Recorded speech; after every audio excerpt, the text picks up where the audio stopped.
한국항공우주는 1999년 설립돼서 2011년 유가증권시장에 상장했습니다. 주요 사업은 항공기, 우주선, 위성체, 발사체 및 동부품의 설계, 제조 및 판매와 정비 사업을 진행하고 있습니다. 회사의 군수사업 대부분은 내수로 구성되며 수요자인 한국 정부와의 계약을 통해서 군용기의 연구 개발, 생산, 성능 개량, 후속 지원 등을 수행하고 있습니다. 주요 제품으로는 K21 기본 훈련기, T50 고등 훈련기, 수리온 기동 헬기 및 무인기 등이 있으며 한국형 전투기와 소형 무장 헬기를 개발하고 있습니다. 국내 최초로 민간 기업이 주관하는 차세대 중형위성, 국방위성의 개발 사업을 진행하고 있으며 한국형 발사체 총조립까지 사업 영역을 확대하고 있습니다. 최근 실적도 한번 확인해 볼게요. 2021년도 연결기준 매출액은 2조 5,622억 원, 영업이익은 577억 원을 기록했고요.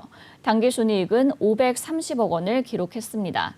매출액은 전년 동기 대비 9.3% 감소했고 영업이익은 58.6% 감소했으며 당기순이익은 26.7% 감소했습니다.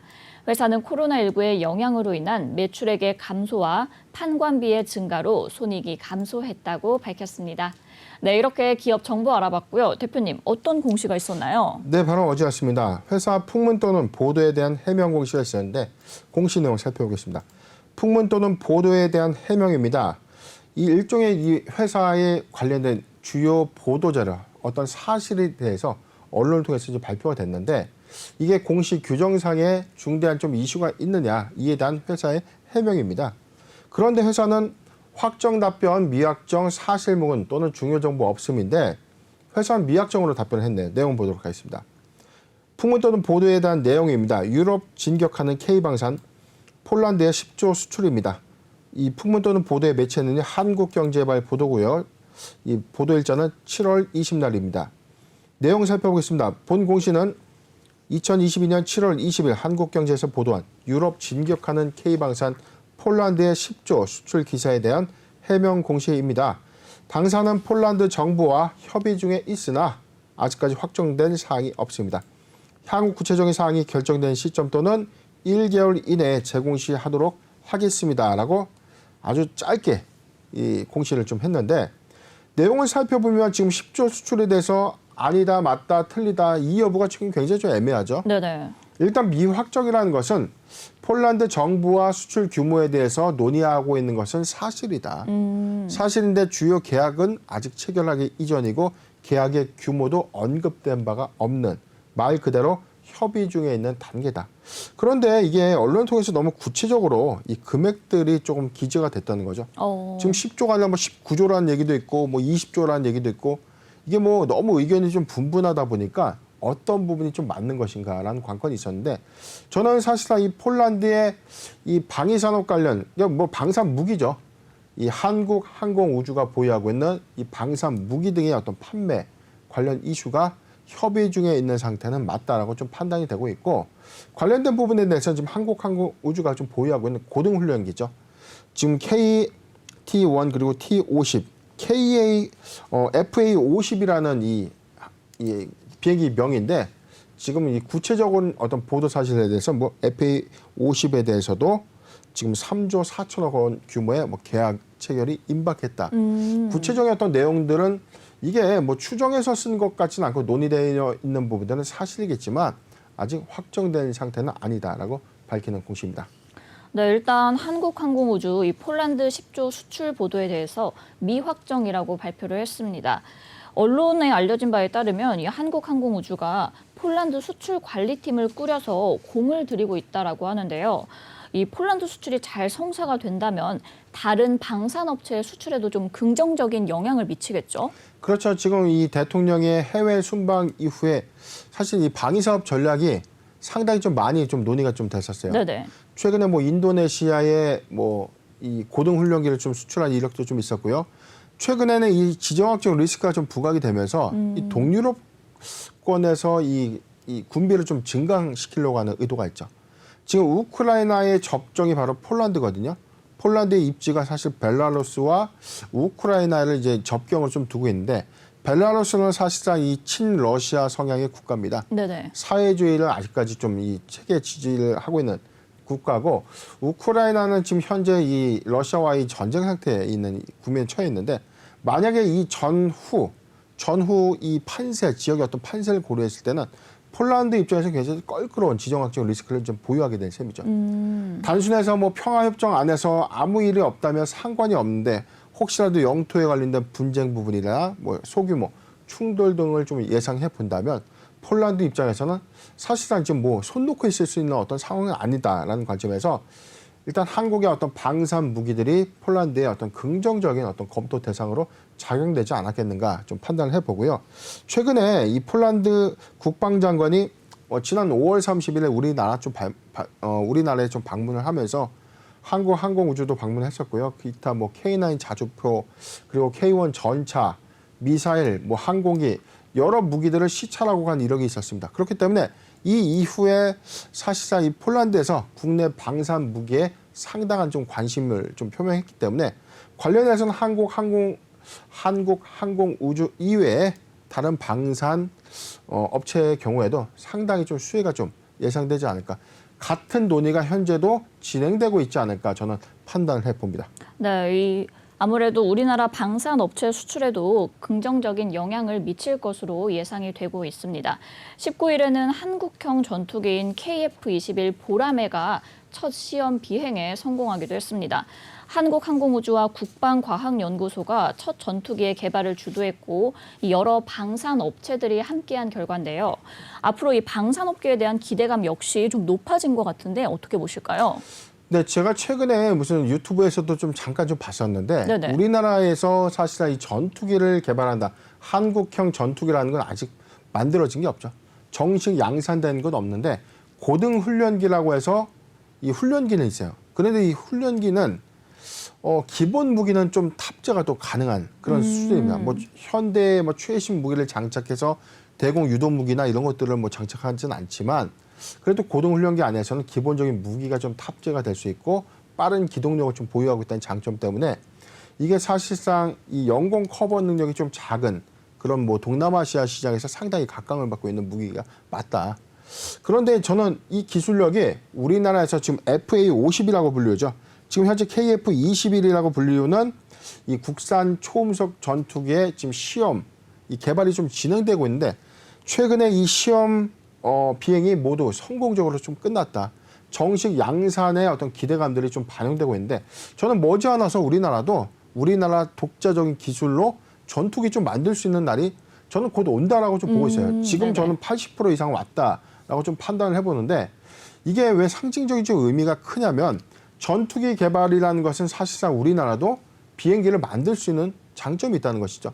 전투기를 응용하면 우리가 수송기 안에서는 우리가 향후에는 우리가 뭐 여객기도 만들 수 있는 기술을 갖게 되면 더 좋겠지만 현재 저는 그래도 이 국산화할 수 있는 전투기의 시험 이 비행 이후에 개발 이후 양산을 적극적으로 좀 해낼 수 있는 어떤 모멘텀이라면 장기적 성장 관점에서 좀 전 눈여겨볼 만한 점이다라고 판단해 봅니다.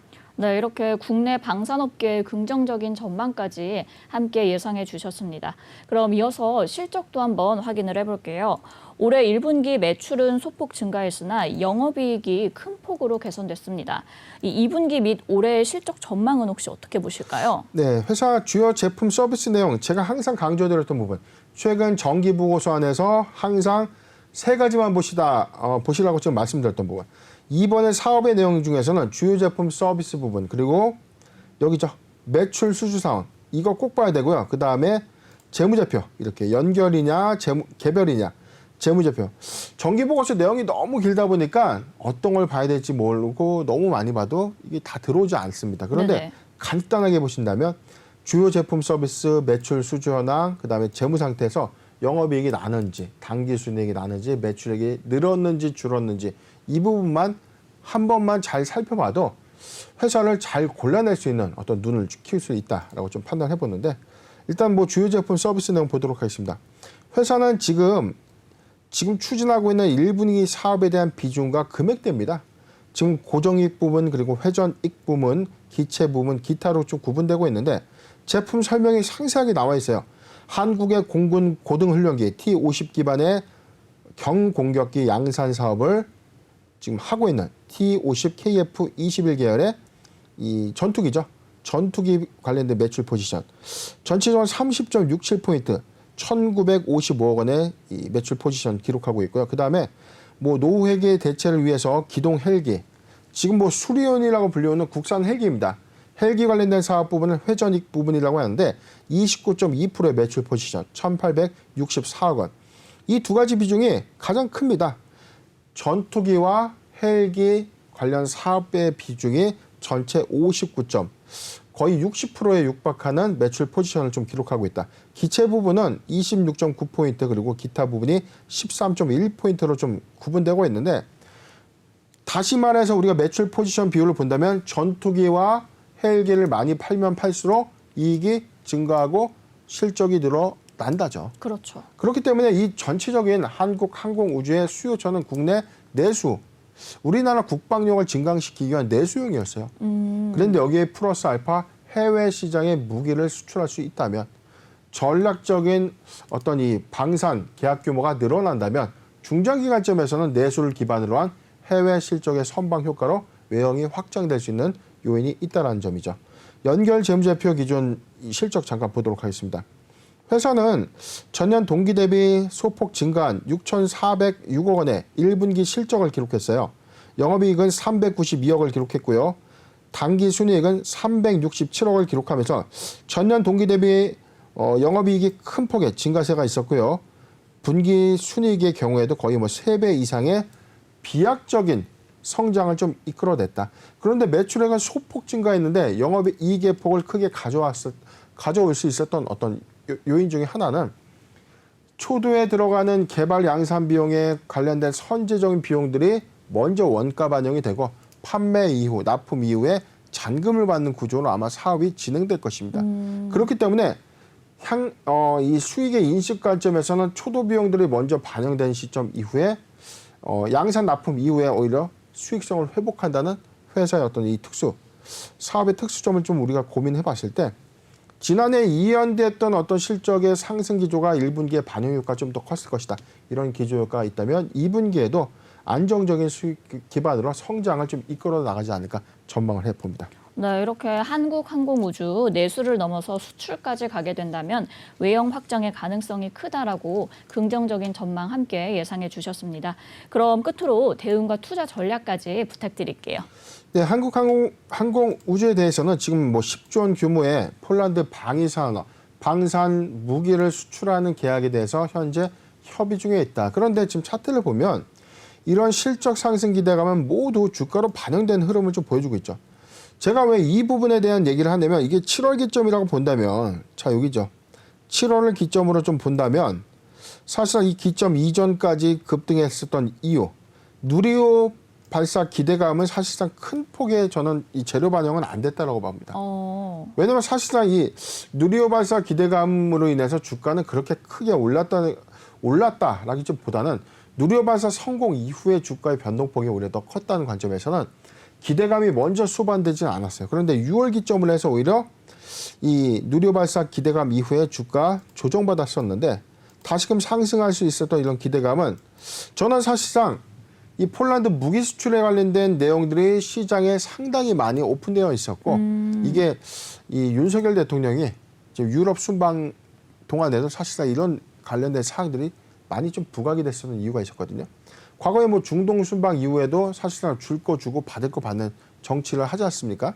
자, 이런 관점에서 이번에도 사실상 이 폴란드와의 어떤 방위산업 협력 부분에 대한 분명히 어떤 구체화된 내용은 있었을 것이다라는 관점들이 반영 효과가 있었는데, 오히려 이런 사항들이 공개가 되고 난 이후에 주가가 좀 조정을 받은 흐름이 있었습니다. 확대를 좀 해서 보면 추세적으로는 지금 관련된 이 매출 성장 기대감은 모두 선반영된 것처럼 저는 판단이 좀 되고 있어요.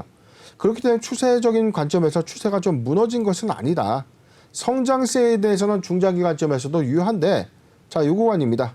일단 보유자 관점에서 47,000원, 47,000원이 이탈되지 않는 보유 의견을 좀 제시해드리는데, 만약에 47,000원이 이탈된다면 저는 사실상 매수하기 좋은 구간, 요 구간을 봅니다. 자, 이렇게 봤는데 주가가 추가적인 어떤 재료 소멸 관점의 어떤 내용으로 하락해 준다면 42,000원에서 45,000원, 42,000원에서 45,000원 구간 포트 비중 5%의 분할 매수 의견을 좀 제시해드리고 굉장히 이 방산주의 어떤 이 장단점이 좀 있어요. 방산주가 단기에 어떤 뭐 기대감을 수반해서 어떤 이 수급 요인에 좀 크게 상승할 수 있는 어떤 이 원동력은 상대적으로 실적이 아무리 좋다고 해서 반영되는 효과보다는 사실상 뭐 이 방산 수주라든가 어떤 기대감을 좀 수반하는 민간 위성의 개발이라든가 개발의 착수 이후에 이 민간 위성의 이 발사 기대감 등 이런 요소로 오히려 상승할 수 있다는 점도 잘 참고하셨으면 좋겠습니다. 네, 이렇게 한국항공우주 보유자 관점에서는 47,000원에서 47,000원이 이탈되지 않는다면 보유하시면 좋을 것 같고요. 매수하기 좋은 구간은 42,000원에서 45,000원까지 포트 비중 5%의 분할 매수 의견 주셨습니다. 아직 추세가 무너진 것은 아니기 때문에 추가 상승이 기대된다라고까지 말씀해 주셨습니다.